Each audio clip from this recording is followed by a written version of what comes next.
Hello दोस्तों। आज मैं आपके लिए एक और इंटरेस्टिंग कहानी लेकर आया हूँ, तो कहानी को लास्ट तक सुनिएगा। तो जैसे ही कहानी का नाम से पता चल रहा है, कंजूस सेठ की दावत। चंदनपुर गांव में मनीराम नाम के एक सेठ जी रहते थे। हालांकि उनके पास धन दौलत की कोई कमी नहीं थी, मगर वे थे बहुत कंजूस। एक बार वे एक दुकान पर मछली खरीदने गए। दुकानदार ने जब मछली के पैसे बताए तो सेठ जी बोले, यार ये तो बहुत ज़्यादा है, तुम तो बहुत ठग ही रहे हो यार। जहाँ से तुम लाते हो वहाँ इतने का थोड़ी ही मिलती है। तब दुकानदार ने कहा, जाओ तो फिर थोक के रेट के पास चले जाओ। सेठ जी थोक के रेट की दुकान पर पहुँचे और वहाँ पैसे पूछने लगे। जब उन्होंने पैसे बताए तो वे सेठ जी को फिर से बहुत ज़्यादा लगे और सेठ जी बोल पड़े कि यार, जहाँ से तुम मछली लाते हो वहाँ इतने की थोड़ी ही मिलती है तुम्हें। दुकानदार बोला, हाँ भाई क्यों नहीं, हम तो नदी से मछली लेकर आते हैं, वहाँ बिल्कुल हमें मुफ्त में मिलती है, जाओ वहीं से जाकर ले लो। सेठ जी को यह बात जच गई, जब मुफ्त में कोई चीज़ मिल रही है तो फिर पैसे क्यों देने। वह नदी की खोज में निकल पड़े और आखिरकार पास के गांव में पहुंचकर उन्हें नदी मिली। मछली पकड़ने के चक्कर में सेठ जी नदी में काफ़ी गहराई तक पहुंच गए। तभी नदी में एक भयानक सैलाब आया और अचानक नदी का पानी बढ़ने लगा। सेठ जी को याद आया कि उन्हें तो तैरना ही नहीं आता। फिर सेठ जी घबराने लगे। जब वो नदी से बाहर नहीं निकल पाए तब उन्होंने मन में एक मन्नत मांगी कि भगवान, अगर मैं नदी से बाहर निकल जाऊं तो मैं 101 ब्राह्मणों को भोजन खिलाऊंगा। मन्नत मांगने से उनके मन में अचानक एक आत्मबल आ गया और वे धीरे धीरे आंखें बंद करके आधी दूरी तक आ गए। आंखें खोलकर उन्होंने देखा तो पछताने लगे, मैंने बिना मतलब के ही 101 ब्राह्मणों के लिए कह दिया। आधी दूर तो मैं आ ही गया हूँ। तब उन्होंने फिर से मन में ठाना कि अगर अब मैं नदी से बाहर निकल जाऊं तो 51 ब्राह्मणों को तो भोजन कराऊंगा ही। थोड़ा साहस करके उन्होंने फिर से तैरना शुरू किया तो थोड़ी दूर और आगे आ गए। अब सिर्फ चौथाई हिस्सा ही रह गया था।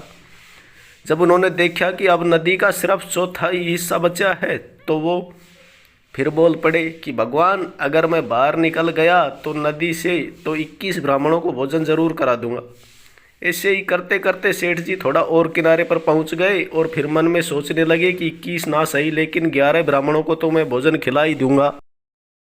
फिर थोड़ा तैरने के बाद जब 2-3 फुट ही रह गए तब सेठ जी फिर बोल पड़े कि 11 नहीं पर एक ब्राह्मण को तो मैं खिला ही दूंगा, जरूर खिलाऊंगा। ऐसा करते करते सेठ जी आखिरकार नदी के बाहर आ ही गए। बाहर निकलने के बाद सेठ जी ने सोचा, अब कह तो दिया ही है पर एक ब्राह्मण को भोजन कराऊं कैसे। कहने को तो कह दिया, सेठ जी एक ब्राह्मण को भोजन करा देंगे, पर अब पैसे बचाने के चक्कर में सेठ जी ऐसे ब्राह्मण की खोज में चल दिए जो कि बहुत ही कम खाता हो। कई जगह ढूंढने के बाद भी सेठ जी को बहुत कम खाने वाला ब्राह्मण कभी कहीं नहीं मिला। कई लोगों से पूछने बताने के बाद आखिरकार सेठ जी को एक ब्राह्मण मिल ही गया।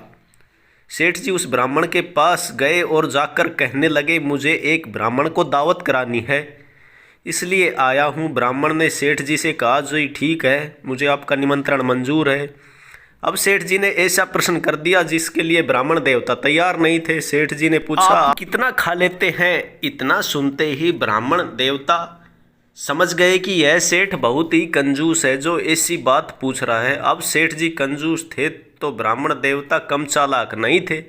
वह तुरंत ही बोल पड़े, मैं तो मुश्किल से सिर्फ 2 पीढ़ियाँ ही खा पाता हूँ। सेठ जी की खुशी का कोई ठिकाना नहीं रहा। उन्हें लगा कि बस यही उचित ब्राह्मण है और तुरंत बोल पड़े, देखिए पंडित जी, मैं 9 बजे दुकान पर चला जाता हूँ, आप उससे पहले आकर भोजन कर लीजिएगा। पंडित जी राजी हो गए और सेठ जी मन ही मन प्रसन्न होकर घर आ गए। सुबह सुबह भोजन की सारी तैयारी करके सेठ जी पंडित जी का इंतजार करने लगे, पर 9 बजे तक भी पंडित जी नहीं आए। धीरे धीरे 10 बज गए। आखिरकार थक हार कर सेठ जी सेठानी से यह कहकर दुकान चले गए कि देखो मैं जाता हूँ, मेरे पीछे से पंडित जी आए तो उन्हें भोजन करा देना और 11 रुपये दान दक्षिणा भी दे देना। सेठ जी के जाने के बाद करीब 12 बजे पंडित जी घर पर आए। उनके आते ही सेठानी उनके हाथ पैर धुलवाने लगी। तभी पंडित जी फूट फूट कर रोने लगे। सेठानी ने तुरंत पंडित जी से पूछा कि क्या हुआ पंडित जी। पंडित जी ने कहा कि क्या बताएं आपको, आज के दिन तुम्हारी देवी जैसी सासू माँ की याद आ गई। वो जब भी हमें निमंत्रण के लिए बुलाती थी तो हाथ पैर धुलवाते समय हमें 11 असरफियाँ देती थी। इतना सुनते ही सेठानी तुरंत भावुक हो पड़ी और कहने लगी कि सासू माँ नहीं है तो क्या हुआ पंडित जी, मैं तो हूँ ना। और सेठानी ने 11 असरफियाँ लाकर पंडित जी को दे दी। इसके बाद सेठानी ने पंडित जी के लिए बढ़िया सा भोजन बनाया और पंडित जी ने पेट भरकर भोजन खिलाया। भोजन खत्म करने के बाद पंडित जी फिर से फूट फूट कर रोने लगे। तभी सेठानी ने फिर से पंडित जी से पूछा कि अब क्या हो गया पंडित जी। तो पंडित जी बोला, क्या बताऊं सेठानी जी, आपकी लक्ष्मी स्वरूप सासू माँ जब जिंदा थी तो वो मुझे भोजन कराने के बाद भी 51 असरफियाँ और साथ ही साथ आटा चावल का भी दान करती थी। पर वो अब भी पुरानी बातें हैं, अब वो समय कहाँ लौट कर आएगा। चलिए ठीक है सेठानी जी, अब मैं विदा लेता हूँ। तभी सेठानी बोल पड़ी कि पंडित जी आप चिंता ना करें, जैसा पहले होता आया है आगे भी वैसा ही होता रहेगा। इतना कहकर सेठानी ने आटा चावल तेल घी आदि सारा सामान एक झोले में बांधकर पंडित जी को दे दिया और पंडित जी सारा सामान लेकर अपने घर को निकल गए। रात को जब सेठ जी लौटकर घर पर आए तब उन्होंने सेठानी से पूछा कि पंडित जी भोजन करने आए थे। तब सेठानी जी ने कहा कि मैंने उन्हें भोजन तो अच्छे से करा ही दिया था, पर वह बार बार रो रहे थे। इस पर सेठ जी ने आश्चर्य से पूछा, बार बार रो रहे थे, वो क्यों? फिर सेठानी जी ने बताया कि उनको बार बार सासू माँ की याद आ जाती थी, लेकिन मैंने सासू माँ की कोई भी कमी महसूस नहीं होने दी उनको, और उनकी सारी दान दक्षिणा पूरी की है। सेठ जी बुरी तरह से चौंक गए। अरे कैसी दान दक्षिणा? जब सेठानी जी ने पूरी कहानी बताई तो गुस्से में सेठ जी का खून खौल उठा। सेठ जी ने तुरंत अपनी लाठी उठाई और पंडित जी के घर की तरफ चल दिया। उधर पंडित जी भी होशियार बैठे थे। उन्हें मालूम था कि जब कंजूस सेठ को सारी बात पता चलेगी तो वह बहुत क्रोधित होंगे और हंगामा जरूर करेगा। इसलिए पंडित जी ने पहले से ही सारी तैयारी कर रखी थी और पंडिताइन को यह बता रखा था कि जैसे ही सेठ जी उनके घर पर आए वह तुरंत पंडित जी को एक सफ़ेद कफन ओढ़ा दे। और जब सेठ जी आ गए पंडिताइनी रोने लगी और कहने लगी, पंडित जी सब कुछ छोड़कर चले गए, अब हमारा क्या होगा, हमको भी साथ क्यों नहीं ले गए। फिर सेठ जी ने कहा, अरे इनको क्या हो गया? अरे सवेरे अच्छे घर में बैठे थे, पता नहीं कहाँ का एक दाढ़ी वाला सेठ आया और इनको वहाँ क्या खिला दिया। वहाँ से जब लौटे तो उल्टी करते करते पंडित जी हमको छोड़कर चले गए। फिर कहाँ से कफन के लिए हम पैसे ले आएंगे? कोई बेटे नहीं है घर में, कैसे इनको फूके? इतना सब कुछ सुनकर सेठ जी बहुत घबरा गए और अपनी जेब से कुछ रुपए निकालकर पंडिताइन को देते हुए बोले कि ये लीजिएगा, यह कुछ रुपए हैं, आप इनसे पंडित जी का दाह संस्कार करा दीजिएगा और बाकी भी जो ज़रूरत का सामान होगा वो मैं घर पर पहुंचकर भिजवा दूंगा। आप तो बिल्कुल भी परेशान मत होइए। इतना कहकर सेठ जी फौरन अपने घर को निकल लिए और डर के मारे दाह संस्कार के सामान के साथ ही 2 महीने का राशन भी पंडित जी के घर पर भिजवा दिया। इसके बाद 2 महीने बीत गए और सेठ जी का दिया हुआ राशन पानी खत्म हो गया। तब पंडित जी ने फिर से कोई तिगड़म लगाने की सोची और एक सुबह 9 बजे के बाद जब सेठ जी अपनी दुकान के लिए निकल गए तब पंडित जी अपने घर से सेठानी से मिलने को चल दिए। 2 महीनों से पंडित जी ने अपनी दाढ़ी भी नहीं बनाई थी, सो लंबी लंबी दाढ़ी लेकर पंडित जी सेठानी के घर पहुंच गए। अब पंडित जी जितने चालाक सेठानी उतनी ही मूर्ख। पंडित जी को देखते ही सेठानी ने उनसे पूछा कि अरे पंडित जी आप तो मर गए थे ना? जिस पर पंडित जी ने उत्तर दिया, हाँ मैं मर गया था, मैं सीधा स्वर्ग से ही आ रहा हूँ। क्या है कि वहाँ हजामत करने वाला कोई है नहीं ना, तो यहाँ मैं अपनी दाढ़ी बनवाने आया हूँ।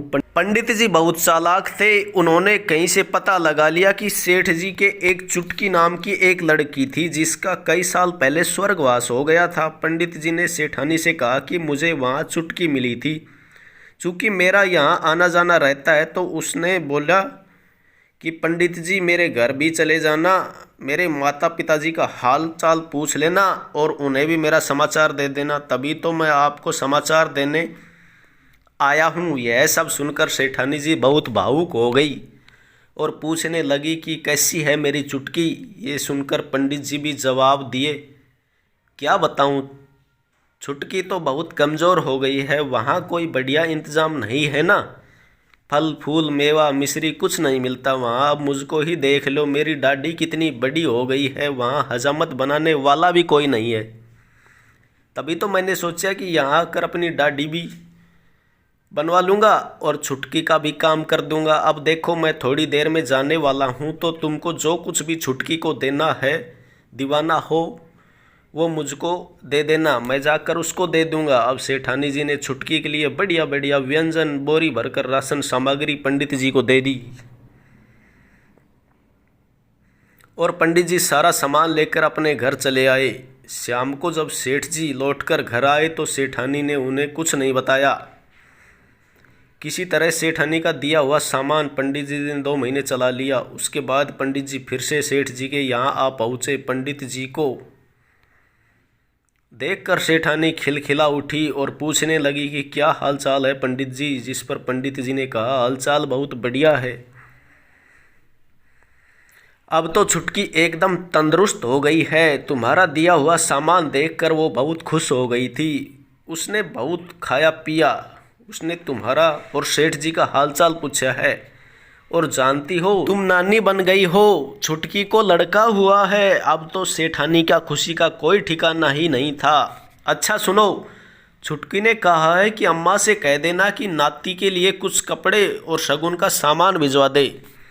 और हाँ, उसने वहाँ दावत का भी इंतज़ाम किया है, तो उसके लिए कुछ राशन पानी भी भिजवा देना। अब तो सेठानी जी दौड़ दौड़ कर सारे इंतज़ाम करने लगी। उन्होंने तांगा बुलवाया और उसमें आटा चावल और सारा राशन भरकर पंडित जी को दे दिया और जाते जाते कहा कि पंडित जी छुटकी से कहना कि उसकी अम्मा उसको बहुत याद करती है। हाँ हाँ क्यों नहीं, कह दूँगा, ज़रूर कह दूँगा। इतना कहकर पंडित जी निकल लिए। तभी अचानक किसी काम से पंडित जी का घर पर आना हुआ और देखा कि सेठानी तो दरवाजे पर खड़ी है। उन्होंने सेठानी से पूछा कि क्या बात है, यहाँ क्यों खड़ी हो, कोई आया था क्या।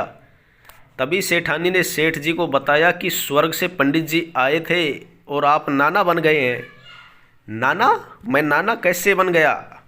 न मेरी कोई बेटी है ना कोई भतीजी, भला फिर मैं नाना कैसे बन सकता हूँ। तब सेठानी जी ने सेठ को बताया कि अरे वो अपनी छुटकी है ना स्वर्ग में, उसको लड़का हुआ है, पंडित जी बता रहे थे। यह सारी बातें सुनकर तो मानो सेठ जी को जैसे करंट लग गया हो। तुम्हारा दिमाग खराब है क्या? उस पंडित ने तुमसे कुछ भी कहा और तुमने मान लिया? अरे कहीं वो तुमको ठग कर कुछ ले तो नहीं गया? इतना सुनकर सेठानी जी ने बताया कि मैंने कुछ खास नहीं दिया, बस चुटकी के बेटे के लिए सोने की चैन, कपड़े, एक टोकरी फल, आटा चावल दाल तेल और 2 महीने का राशन। अब तो सेठ जी को मानो काटो तो खून नहीं। सेठ जी अपनी अकल की अंधी बीवी और धूर्त पंडित का गुस्सा लेकर पंडित जी के घर की तरफ चल दिए। जब सेठ जी पंडित जी के घर पर पहुँचे तो उनसे हाथ जोड़कर माफ़ी मांगने लगे। पंडित जी मुझे माफ़ कर दीजिएगा, मैं आज के बाद कभी कम खाने वाले ब्राह्मण को नहीं ढूंढूंगा। तब पंडित जी ने कहा ठीक है, मैं तुझे माफ़ करता हूँ, लेकिन हर महीने कम से कम 2 बार मुझे निमंत्रण के लिए बुलाना होगा और हर बार 101 रुपये दक्षिणा भी देनी होगी। मुझे माफ़ कर दीजिए पंडित जी, मैं हर महीने आपको 2 बार दावत भी खिलाऊंगा और 101 रुपये दान दक्षिणा भी दूंगा। जिस पर पंडित जी मुस्कुराते हुए कहा, जाओ अब तुम चैन से रहो। तो दोस्तों ये कहानी आपको कैसी लगी प्लीज़ कमेंट करके ज़रूर बताएं।